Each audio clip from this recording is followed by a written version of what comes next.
A lot of VTubers have titles, and my title is the Interactive Lore VTuber. And the reason for this is because my audience, the outsiders, have direct agency over my lore and story.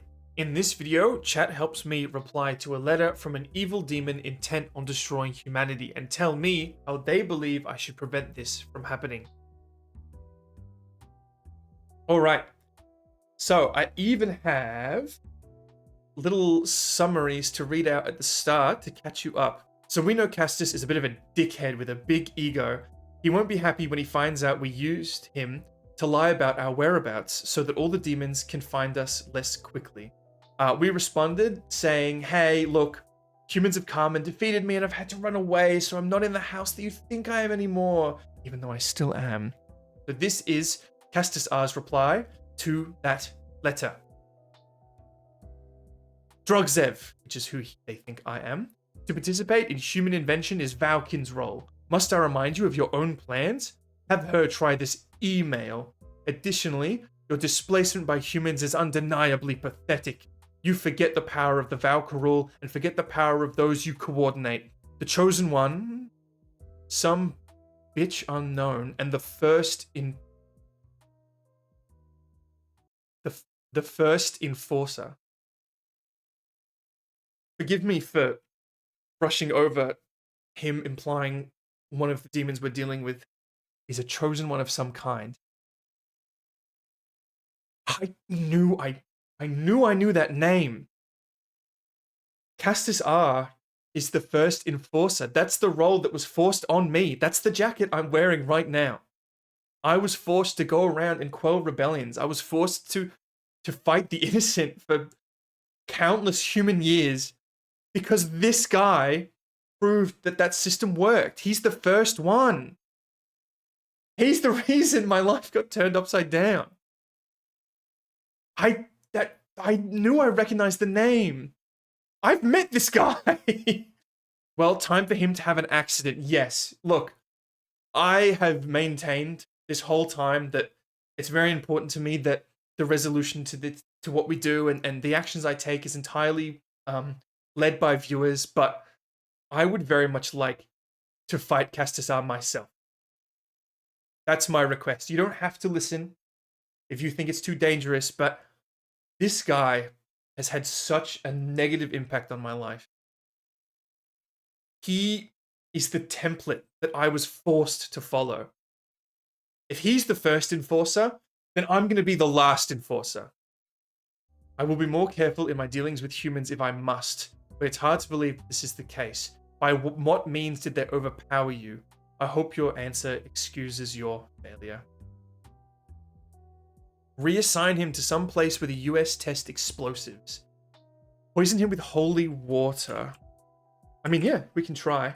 What if we did a test? I would want to test the holy water before we do it. Before I walk up to him with sword and super soaker in hand. Do we get him to test it? Actually, okay. We got two options. We get him to test it. I mean, yeah, I bucket above door. I can set traps. When we choose where we're fighting, when we lure him somewhere to fight, I can set bucket traps on all the doors. I mean, that's a very valid, like, I think you said it as a joke, but it makes sense. You could list a number of weapons the humans have, like the manhood remover LED, liquid nitrogen. How you got defeated, nitrogen is good. Oh, IED, sorry. I like LED, but IED makes more sense. By the way, I'm quite confident that liquid nitrogen would have no effect on us. But they don't know that. Frost Giant's blood. Frost Giant's blood. I mean, they don't know what liquid... I highly doubt these guys have interacted with liquid nitrogen. I'd be surprised. I mean, if you want to add it as a funny... Yeah, radiation's one I've been thinking about. Does radiation work on us? Are you guys asking me to test radiation? Like I said, you know, it's all up to you guys. I'll try to intervene as little as I can. Inochi raises a very interesting point. What if it buffs us? Can I be Godzilla? Because if it buffs us, do we want him testing it? Or should I be the one that actually tests radiation?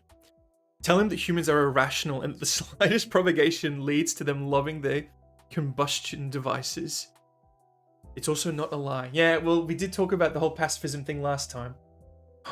They are interacting with humans, actually, so they're gonna notice that the humans aren't cutting each other's heads off. These guys are out in the world. These guys have more human interaction than I do. So, we have to establish why he hasn't seen this happening.